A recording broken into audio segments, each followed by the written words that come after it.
Lemmy's sacking was the first schism to truly rock the spaceship Hawkwind. Well, of course you're better if you get fired from anything. Should have hidden it better, shouldn't I? You don't think about it though, you know, especially when you're tripping. After Lemmy, Nick Turner was the next front man to get his marching orders. He was told to bugger off, basically, despite repeated warnings of playing over other people's solos and singing and all the rest of it. He just would not stop. I was put in a very untenable position where I had certain people saying that unless I left, they were going to leave. So I sort of stepped down, basically. I sort of thought, you know, I bowed out gracefully, really. It was just a complete fuck-up. You know, they were just about to make it in America. They were just about to start having a name for themselves, and they blew it completely. For one thing, they fired me, and I was the driver behind that band. I drove it, you know. And then they fired everybody who was good in the band. They fired Nick, and, like, Stacia left. Stacia got married and moved to Germany. Lemmy formed Motorhead, and Nick went to record flute music in the Great Pyramid. With Lemmy and Turner gone, Robert Calvert returned as the bipolar heart of the band to power Hawkwind through some turbulent times ahead. I mean, he was a genius. His lyrics were just wonderful, fantastic. Einstein was not a handsome fellow. Nobody ever called him out. He would get overstretched and start losing it. He was prone to get almost violent sometimes, and he also had a penchant for guns and swords. I remember that he had a machine gun firing blanks at one gig. He would go into a complete fantasy world from time to time. His poetry would actually take him down different paths, and he would become another character. And he believed in the characters he wrote about. I think that made him rather interesting.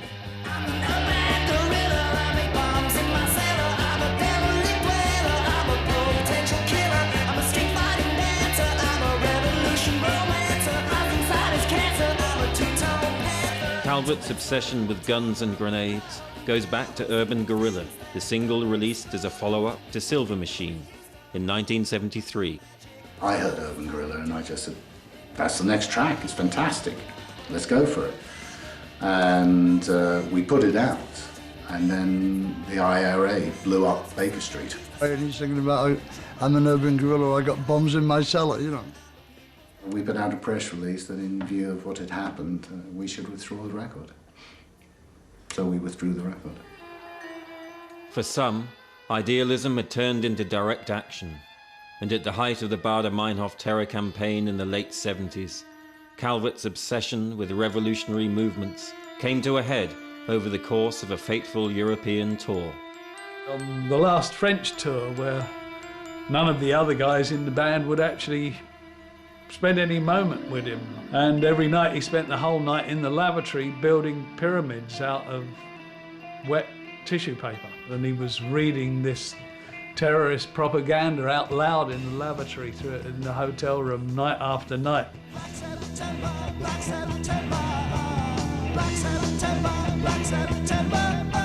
I remember once he was banging on my door about 7 o'clock in the morning demanding some sleeping pills.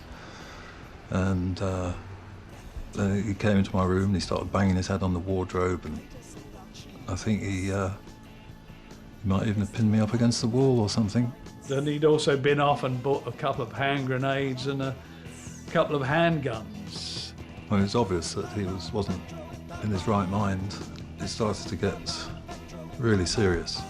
Bob had gone right out on a limb and believed that the whole of the heads of every terrorist organisation and guerrilla movement around the world had arrived at the gig in Paris and were all in the mosh pit in front of the stage. So when the show finished, he invited all of them backstage into the dressing room. We couldn't go on. We had this secret meeting in somebody's room, and it was literally a plan to escape from the hotel without Bob seeing us. They were all up very early the following morning. I went down to breakfast and said, "What's going on?" They said, "We're leaving. There were 3 more gigs of the tour, but we can't handle it anymore. We've had enough. He needs help, but we can't deal with it. You'll have to deal with it yourself." Got the car, got all the stuff in the car, and pulled out into the traffic. Bob came down just as they were running out the hotel. And he came down in his leather jodhpurs and his sword and his leather coat. And they ran and they started driving off in the traffic with Bob running over the top, over the roof of the car with his sword to kill them. And he was running after us. And I was like, oh no, he's going to catch us. And he did catch up with us. He was trying to open the car doors, this look on his face. It's awful. I had to empty his bags of all this war propaganda. Removed 2 guns and 2 grenades and a couple of swords and blades. And we went to Charles de Gaulle, and he was convinced that they were trying to get us there. And he said they're gassing us through the air conditioning. They're gassing us. They're going to gas us. He was living out the urban guerrilla in him. He was a street fighting man. He said, "Forget the Rolling Stones, they were pussies, they were. I'm the real thing." But really, he was so sweet. Calvert got married 3 weeks later and was reconciled with the band as their 1977 album, Quark, Strangeness and Charm, reached a new generation of listeners.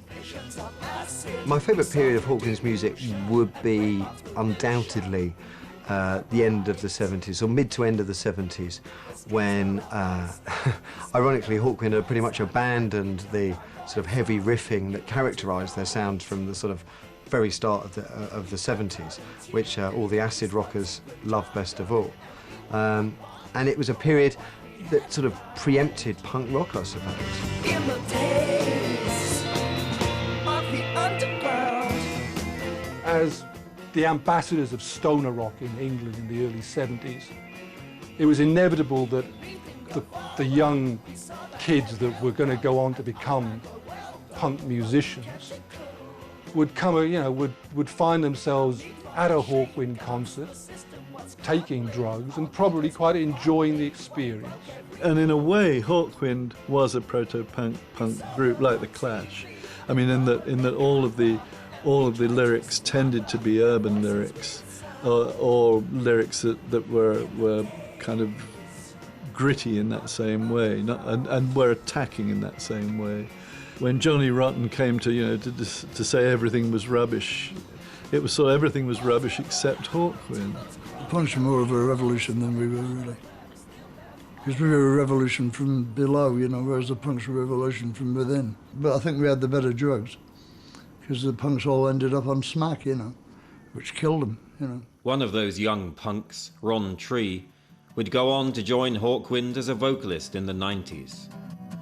When I was a kid in school, they showed me symbols on a card.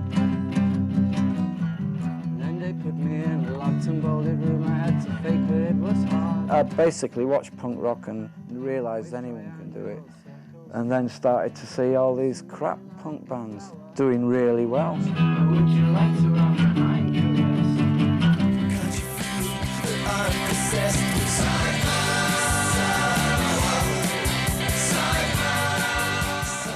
Hawkwind, when I was a punk, when I was 17, Hawkwind, the word didn't mean a great deal to me. But I went and checked them out, and they were great. They had an incredible light show, and it was visually stunning at the time. So I kept following up, kept going to see them. Whenever they played, I'd just go check them out.